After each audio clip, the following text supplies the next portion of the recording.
Salam, kimyəvi reaksiyanın sürəti, kimyəvi tarazlıq mövzusundan birinci günün suallarına baxırıq.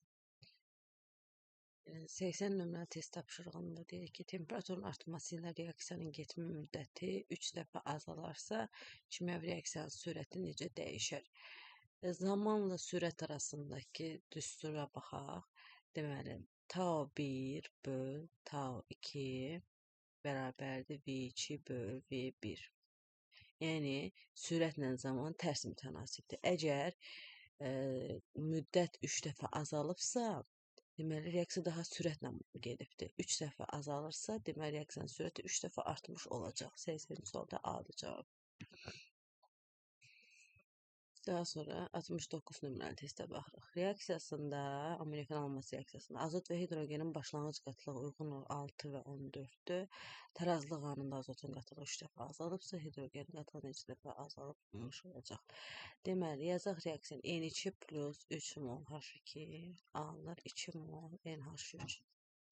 Yazaq bura başlanğıc qatılıq, sərf olunan qatılıq və tarazlıq qatılığı. Məhsulun başlanğıcı 0 olur. Deməli, azot və hidrogenin başlanğıc qatılığı 6 və 14-dür. Azot 6, hidrogen 14-dür. Və tarazlıq anında azotun qatılığı 3 dəfə azalırsa, bax, tarazlıq anı burada. Azotunki deyir 3 dəfə azalıb. Əvvəl 6 idi, 3 dəfə azalanda, yəni 6-nı 3-ə bölsək 2 olur. Yəni, tarazlıq anında qatılığı 2-dir. Deməli, sərf olunan nə qədər olacaq? 6 çıx 2, yəni 4. Başlanğıc qatılıq bərabərdir. Sərf olunan qatılığın üstünə gəlir tarazlıq qatılıq. Yəni, bu daha böyükdür. İkisinin cəminə bərabərdir. Bunu 6 bildik, bunu 2 bildiksə çıxıb burada 4-ü tapdıq. Həm də onu nəzərə alaq ki, sərf olunan qatılıqlar reaksiya daxil olan və alınan maddələrin mol nisbətinə uyğun olur. Deməli, əgər reaksiya 4 mol azot sərf olunubsa, onda hidrogen də ondan 3 dəfə çox. Çünki 1-in 3-ə nisbətində reaksiya daxil olur. Bu 4 isə deməli bu da olacaq 4 vur 3, yəni 12. İndi bu başlanğıcıdır. Bu sərf olunanda onda tarazlığı nə qədər olacaq? 14 çıx 12, yəni 2. İndi bizə deyir ki, hidrogenin qatılığı neçə dəfə azalıb? Hidrogenin qatılığı əvvəl 14 idi, 14 idi. Sonra olub 2. Yəni 14-ü 2-yə bölüb 7 tapırıq. Yəni 7 dəfə azalmış olacaq. Cavab D variantı. Növbəti suala baxırıq. Deməli, bizə 3 dənə temperatur verib 40, 60, 80 reaksiyanın sürəti də bunlara uyğun olaraq dəyişir. Deməli, sürətlə temperatur arasında düsturumuza baxsaq, yəni V2 böl V1 bərabərdir. Üstü, qamma üstü daha doğrusu T2 çıx T1 böl 10. Biz burada qammanın qiymətini bilməliyik. Bunun üçün hansındakı verilib onlardır. Məsələn, 40 temperatura uyğun reaksiya sürəti 2-dir, 80 uyğun 32-dir. Bunu tapaq, sonra 60-a uyğun tapaq. Deməli, reaksiyanın sürəti V1 elə bir 2-dir, V1 2-dir. V2 də 32-dir. T1 temperatur 40-dır, T2 də olsun, burada 80. Yerinə qoysaq, yəni 32 böl 2 bərabər olacaq.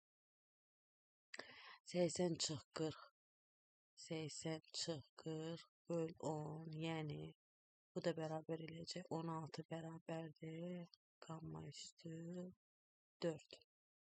İndi nəyin qüvvəti 4 olanda 16 eləyir? Burada qamma bərabər olacaq 2-yə. Biz bunun qiymətini tapdıq. İndi bunu tapaq. X-i tapaq.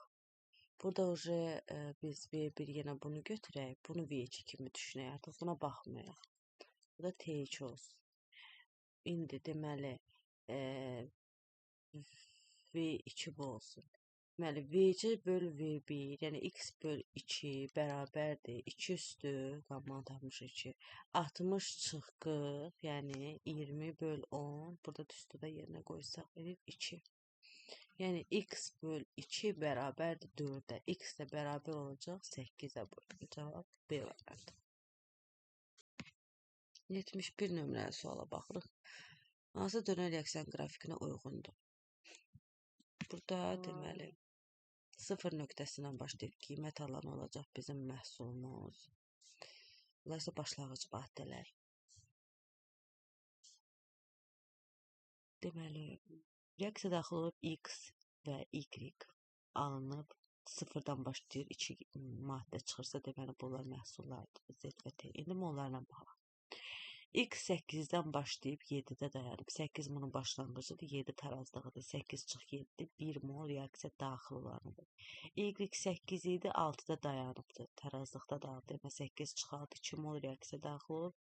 Z də 0-dan başlayıb 4-də dayanıb, yəni 4 mol əmələ gəlib. T də ki 0-dan başlayıb 1-də dayanıb, 1 mol da T əmələ gəlib. İndi variantlara bax. X 1 olsun, Y 2 mol, Z 4, T də 1, o deyir C variantı 71-də.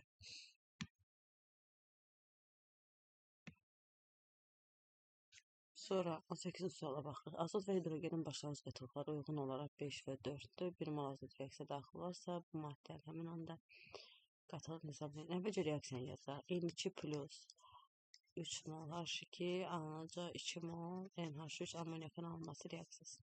Başlanğıc qatılıq yazaq. Sərf olunan qatılıq yazaq və tarazlıq qatılıq. Başlanğıc yəni reaksiyanın əvvəlində götürülən miqdar, sərf olunan qatılıq yəni reaksiyaya daxil olan miqdar, tarazlıq qatılıqda reaksiyanın artıq qalan miqdara deyilir. Məhsulun başlanğıc həmişə 0 olur, çünki 0-dan başlayıb müəyyən qiymət alır. Sərf olunan tarazlıq bunda həmişə eyni qiymət yazılacaq. Başlanğıc qatılıq daha böyük anlayışdır. Bu ikisinin cəminə bərabərdir. Sərf olunan qatılıqda mol nisbətinə uyğun olur. İndi deyir, azot və hidrogenin başlanğıc qatılığı 5 və 4-dür. 1 mol azot reaksiya daxil olarsa, yəni sərf olunur da, 1 mol daxil olur. Bu zaman azotun tarazlığı nə qədər olacaq? 5-dən 1 çıxıb 4 tapır. Çünki B başlanğıc qatılıq bərabərdir bu ikisinin cəminə. Deməli, sərf olunan bir azotu tapdıq. Reaksiya 1-in 3-ə nisbətində gedir və 2 mol amoniak alınır. Bizdə də 1 mol reaksiya daxil olub azot, deməli 3 molda hidrogen daxil olmalıdır. Hidrogen səvvəl 4 idi. 4-dən 3 reaksiya daxil olsa, deməli 1 artıq qalacaq. 4 çıxış 1. Bizə də deyir ki, bu maddənin həmin anda qatılığı neçə olar bu maddələr? Yəni tarazlıq andakı qatılıq soruşur. Deməli azot 4 olur, hidrogen də 1 olur. O da uyğun gəlir A variantı.